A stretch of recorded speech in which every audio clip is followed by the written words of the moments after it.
Mark, thank you very much. A local winery and distillery is quite concerned about the tariffs as they hope to plan to export bourbon, their bourbon whiskey, to China sometime yet this year. Now remember, China has already retaliated against the United States, announcing that tariffs would begin today on more than 100 U.S. goods, including wine. This comes, of course, after the United States imposed tariffs on steel and aluminum imports coming in from China.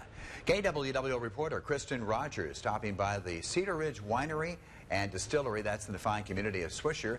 They talked about their concerns with her today, and she is live right now in our Cedar Rapids newsroom with more. Kristin.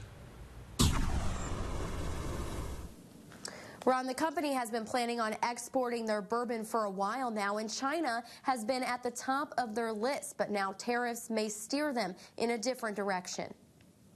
Bourbon. That's how much we make.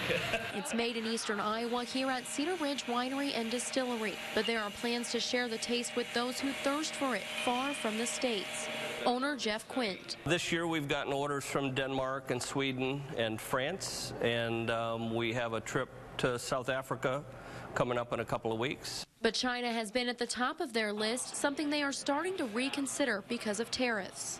We had a meeting just this morning talking about the situation in China and possibly replacing China on the list with some other countries that aren't talking about tariffs. Quint says tariffs could make a $40 bottle of bourbon turn into a $60 bottle, something that is concerning for business. A 15% tariff, by the time that got on a retail shelf, would probably add more like 40% to the price, leaving other countries to sound more appealing to the company. We talked about Japan for the first time this morning because they are a big consumer of American whiskeys, and there's no talk of tariffs.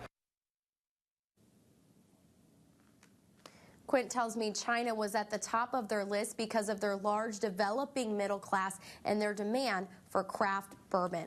Live in Cedar Rapids, Kristin Rogers, News 7, KWWL. Kristin, thank you very much. In fact, Jeff told Kristin earlier today that Cedar Ridge has been making its bourbon whiskey here locally now for more than a decade.